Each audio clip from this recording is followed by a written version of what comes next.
एक गरीब बूढ़े शख्स ने चीवंटी के साथ अपना रिस्क बांटा तो अल्लाह ने उसके लिए सोने का खजाना निकाल दिया। अस्सलाम वालेकुम वरहमतुल्लाहि वबरकातुह। सुलेमान एक गरीब बूढ़ा आदमी था जो एक दौर इफ्तादा गांव के किनारे एक बोसीदा झोंपड़ी में रहता था। गोविया जमाने ने उसे भला दिया हो। उसका घर मिट्टी की एक तंग व तारीक कोठड़ी से ज्यादा कुछ न था, जिसकी दीवारें फटी हुई थीं और खजूर के सूखे पत्तों की छत न सर्दियों की शदीद ठंड से बचा सकती थी और न ही गर्मियों की जलती धूप से। सुलेमान बिल्कुल अकेला था। बरसों पहले इसकी बीवी वफात पा चुकी थी और उसका अकलौता बेटा रोजी की तलाश में गांव छोड़कर चला गया था। फिर न कभी लौटा और न ही उसकी कोई खबर आई। यूं सुलेमान की जिंदगी खामोशी और तन्हाई में डूब गई। उसकी झोंपड़ी में हुआ की सीटियों और पुराने लकड़ी के दरवाजे की चरचराहट के सिवा कोई आवाज न थी। शदीद गुर्बत इसके कमजोर जिस्म को निचोड़ रही थी और अंधेरी रातों में भूख उसकी आंतों को मरोड़ देती थी। मगर इसके बावजूद वो बावकार नफ्स का मालिक था।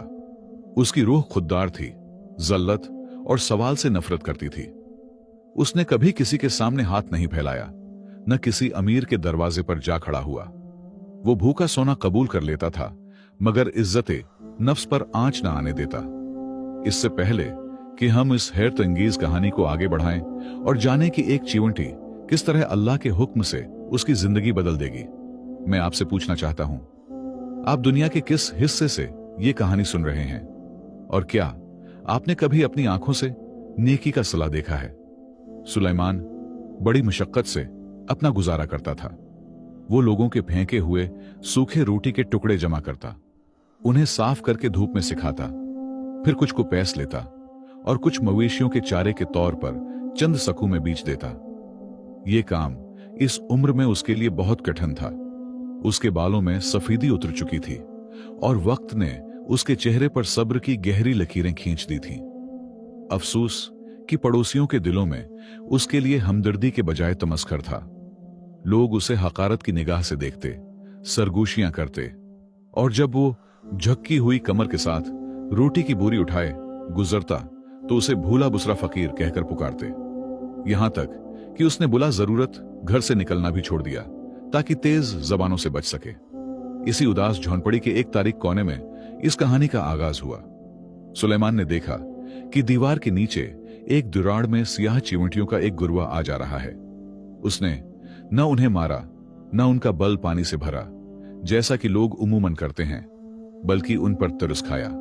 उसने इन कमजोर चिवंटियों में अपनी ही तस्वीर देखी, तन्हाई, मेहनत और बका की जदोजहद। उसे यूं महसूस हुआ जैसे उसकी गुर्बत और चिवंटी की कमजोरी के दरमियान कोई अनदेखा रिश्ता है, जैसे दोनों रिज्क की तलाश में सरगर्दा हों।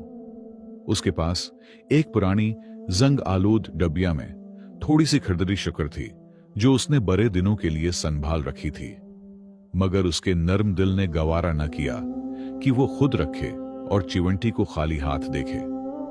वो थके हुए घुटनों के बल बैठा, शुक्र की एक छोटी सी मिट्टी ली और नरमी से चिवंटियों के रास्ते में डाल दी। गविया मौजिज मेहमानों की जियाफत कर रहा हो। वो उन्हें देखता रहा कि किस खुशी और लगन से वो शुक्र के जरे उठाकर ले जा रही हैं। उसके होंठों पर एक हल्की सी मुस्कुराहट आ गई जिसने उसके थिके चेहरे को रोशन कर दिया। उसे यूं लगा जैसे उसकी जिंदगी का अब भी कोई मकसद है और कोई ऐसा है जिसे उसकी जरूरत है, चाहे वो एक नन्ही सी चिवंटी ही क्यों ना हो। सुलेमान को जरा भी अंदाजा न था कि यह मामूली सा अमल जो उसने खालिस नीयत और सच्चे दिल से किया है उसकी पूरी जिंदगी का रख बदल देगा। ना ही वो जानता था कि जिस चिवंटी को वो आज अपने थोड़े से रिज्क में शरीक कर रहा है, वही चिवंटी अल्लाह के हुक्म से उसका एहसान ऐसे लौटाएगी कि अक्ल दंग रह जाएगी। लेकिन हमेशा सब कुछ हमारी ख्वाहिश के मुताबिक नहीं होता। कुछ आंखें उसे देख रही थीं और कुछ जबानें उसके खिलाफ जहर उगलने के लिए तैयार थीं ताकि उसके दिखों में एक और दुख का इजाफा कर सकें। एक अब्र आलूद सुबह थी। सुलेमान अपने नन्हे साथियों के साथ अपनी रोजमर्रा की मशक्कत में थक्का हारा मशगूल था कि उससे खबर ही न हुई कि उसके टूटे हुए झोंपड़े की खिड़की के पास एक भारी सा साया आकर ठहर गया है। वो साया सालिम का था, जो उसके पड़ोसियों में से एक था, फजूल तजस्सुस और संगदल दिल के लिए मशहूर। वो दीवार के पीछे से चुपके से झांक रहा था। उसकी तंग नजर अक्ल इस मंजर को समझ ही न सकी। एक ऐसा बूढ़ा आदमी जिसके पास एक रोटी खरीदने के पैसे नहीं, वो कीमती शुक्र जमीन पर बिखेर रहा है।